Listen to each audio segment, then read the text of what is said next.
McAllister, the groundwork was put in place in January or February. Then that was the reason that by the time, say June or July came about, we were able to have him squad. So I think these are the factors. These are the reasons I feel that FSG need to move on from Liverpool, and Liverpool need to have richer owners. I should say, I take the liberty to say that, because in the current scenario, in how clubs are being run, even clubs like Nottingham Forest are spending in hundreds of millions. We have to start. We cannot, run like a club which is a sell to buy, because after a few seasons, it will start to show one or two bad signings, and Liverpool would be in a real dreadful situation. So I think I agree with Damon here, and telling fans that just belong you do not just because you do not come to the stadium or you don't belong in Liverpool, that doesn't change the scenario. At the end of the day, people care about the club. And the thing is, fans locally need to have a stronger voice. Fans locally need to understand that the whole emotion is not that if Liverpool makes a 35 million pound Gravenberg as a signing, it resolves the issue. There are deep lying issues within the club, within the backroom staff, which need to be resolved as soon as possible. Regarding the fans and the term top reds, I can't stand the term top reds. I can't stand the term bottom reds. I don't like putting labels on fans, but I also, these fans that act like top reds, if they want to call themselves that, for me, absolutely, from a city of Liverpool that doesn't like hierarchy, doesn't like the government, doesn't like the royal family, it makes no sense to have a hierarchy in a fan base and look down on other fans because they're not from there, not from here, and they don't go to games. There's plenty of circumstances why people don't go to games, myself included. Affordability, the family to look after, and things like that. You're not from Liverpool, so it's not as easy to get there. There's certain different factors. Obviously, you guys from India, you probably get once, twice over maybe the last 2 years or something like that. Maybe once a year you can get over, and that's if you can get a ticket and things. So Liverpool are a global club, and Liverpool are one of the biggest clubs in the world because of their worldwide fan base. We wouldn't be the club that we are if it wasn't for the worldwide fan base and people like yourselves from different countries. India, in Africa, they've got a big following as well for Liverpool. In now America and in the Eastern Asian countries like Japan and China.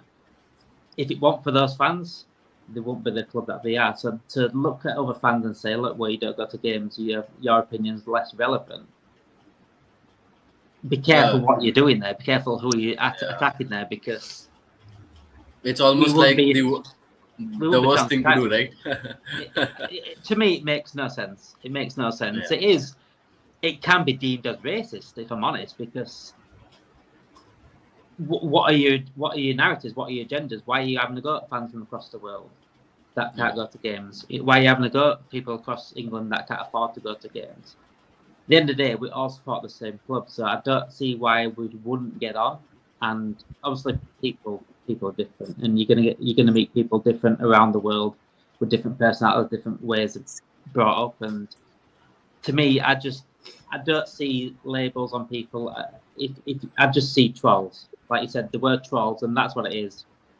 And I don't like people say I'm negative when it comes to Liverpool, but I like to be real. I celebrate a win like any other. In fact, probably more. If I'm honest, I don't know. If you watch me watch football, I'm quite passionate in terms of we'll celebrate and things like that. But for example, the Wolves game, we played absolutely terrible first half. So I'm going to say that.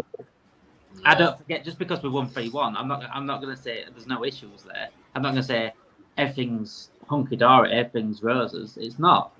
It's not. If that was a better team, we'd have lost that game. And we're going to see that, against like the Brighton and Tottenham coming up away.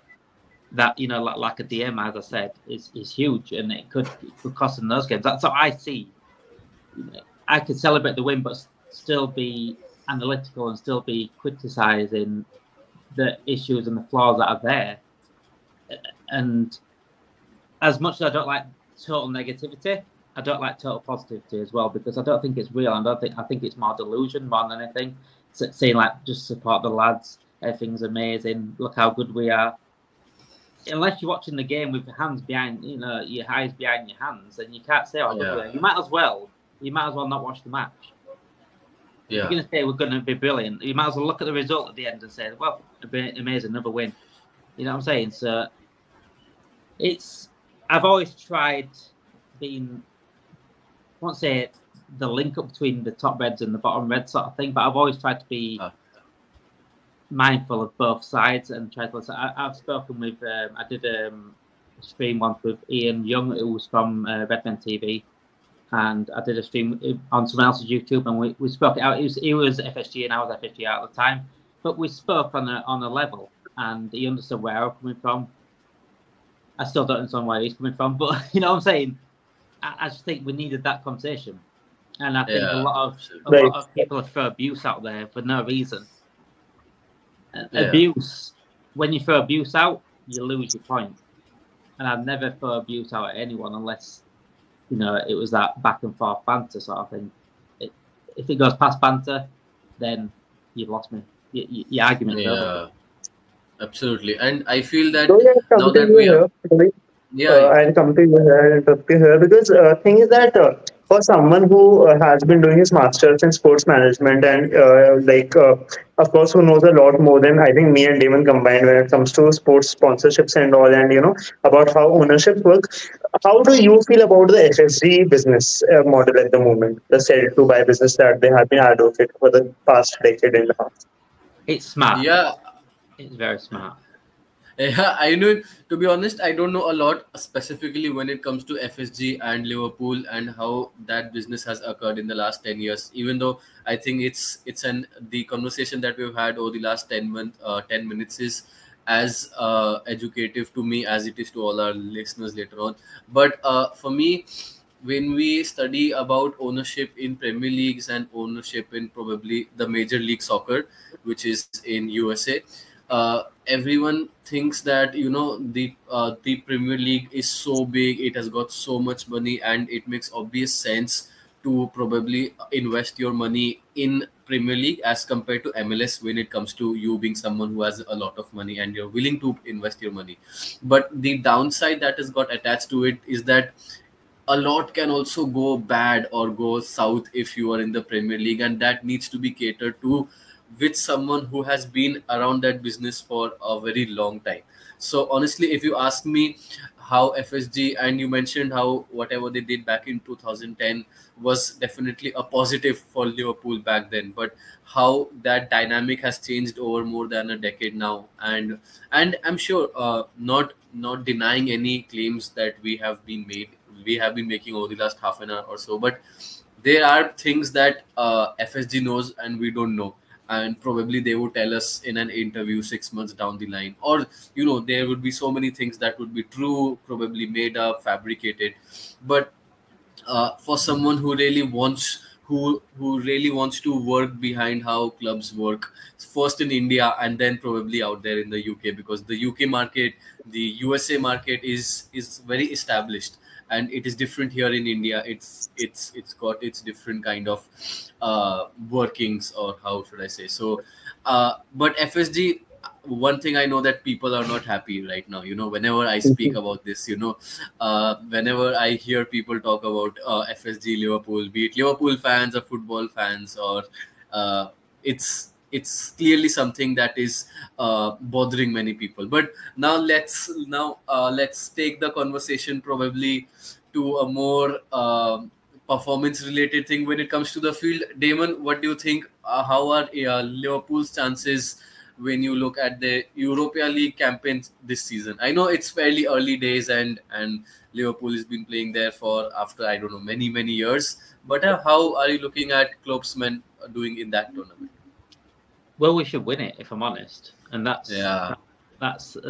we should be winning it. If we really want to go win it, we should be winning it. And you saw with, when they do the rankings and the point system, we're clear of everyone else in terms of the points and European points. So based on that, we made some changes the other day. We were poor first half again, but we came back. And I think when Salah came on, you see the difference. Mohamed Salah, the difference between Champions League and Europa League, I think you saw. It was like a 10-minute, 15-minute cameo, but the difference in class between him and the last Links players was huge, absolutely huge. So if we were to go into the knockout stage and start playing like the Salah, then we should be cruising past teams. And I'm hoping to meet Man United in the final, if I'm honest, and I'm expecting that as well. Anukarsh sir, what do you think? I mean, as much as all the banter we have had that you are not in Champions League anymore, but I was going to ask Damon straight up, like, do you think Liverpool can win the Europa League? But I just left it a bit more open for him. But I'm just glad he did not beat around the bush, and he just said that Liverpool. I never do, mate. I never do. I don't like beating around. Straightforward. That's what a journalist should be doing. Straightforward. Yeah, absolutely, absolutely. Anukarsh sir, what do you feel about Liverpool in Europa League? See, I would be realistic and I would say up the quadruple chasing rates. But jokes apart, I think Liverpool have a good chance of competing in all 4 tournaments this season. They have a good squad depth. All I feel is that they need a good senior central defensive midfielder in January itself, someone like Andre or like, Palacios from Bayern Leverkusen. Because honestly, at this point of time, I think they lack that sort of someone who can, steal the ball away, someone who can do the dirty work that Fabinho used to do for Liverpool, especially in his prime years. And I think that is something which is missing in the team. Thankfully, we have had good attacking play, so we have been scoring a lot of goals. But the fact remains that against the likes of, say, Manchester City or a team like Arsenal, when we play them, it's very important that we can control the game in the middle of the park. We can steal those second balls. And at this point of time, I really feel that if they can get a good defensive midfielder in January, the sky is the limit this season. Yeah, Damon, we are going to let you go pretty soon, but I just want to know your thoughts about Liverpool's campaign so far in the Premier League. I mean, they are doing pretty well. They have won 4 out of 5 games. They are yet to be defeated. They are on par with Tottenham when it comes to goal difference, and also so far it's a bright start for them in the Premier League for Klopp and his men, right? Well, we've got excellent unbeaten run down to 16 games, I think it is, including last season as well. So I think when we're talking about people going for Man City, I think it was only Jurgen Klopp's Liverpool that can do that. Proper go head to head. I think Arsenal tried it last season, but they found out at the end that it's just too much. And it's only Liverpool that can put up those runs together the way Man City does. We're seeing it now, 16 games unbeaten. But this season, I still look at the Chelsea game and think that was an absolute opportunity missed, because I don't think Chelsea are that good. And they dominated, if I'm honest. I still think the performances need to improve in terms of Liverpool. We're getting the results, but apart from the Villa game, we haven't really looked that good. We had that bit against Newcastle towards the last 20 minutes. We dominated Newcastle last 20 minutes. Bournemouth we dominated a little bit second half. It's smart second half, isn't it? And it's at least we're showing fight. I think last season we conceded first like 12 times in a row, but we never came back. This time at least we're coming back and showing a bit more grit. Szoboszlai is my guy. I mean, I've been watching Szoboszlai for 3 or 4 years. I watched him at Salzburg. I watched him at Leipzig, and I knew what he was bringing. I knew what he was bringing. This guy could take us to different levels. I do think we can, like you said, I think we can challenge on all 4, and I think we can win the league with a bit of luck. But that DM in January is absolutely huge. If we get like an Andre in January, for example, I think I'd put us as title challengers rather than hoping for challenges. Yeah, Anukarsh sir, you specifically have been speaking about Liverpool for more than half an hour now, but what do you think about the teams around you last season? Newcastle, United, Chelsea, they are at 12th, 13th and 14th position right now. Are you happy, and do you feel that they are going to have continued phases of struggle, or do you think at some point of time they are going to catch up to Liverpool this season? Well, it does make my weekends a bit better when the likes of Newcastle or United lose. But the fact is, our main rivals are Manchester City at this point of time.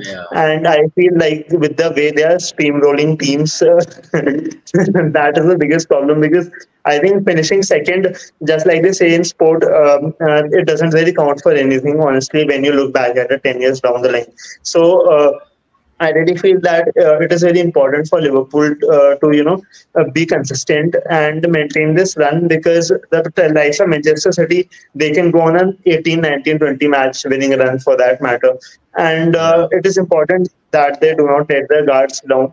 And yeah, they do justice to the fans, to the expectations of the fans. And the 20th, and Liverpool win it again this season. I'm really hoping for that. Yeah.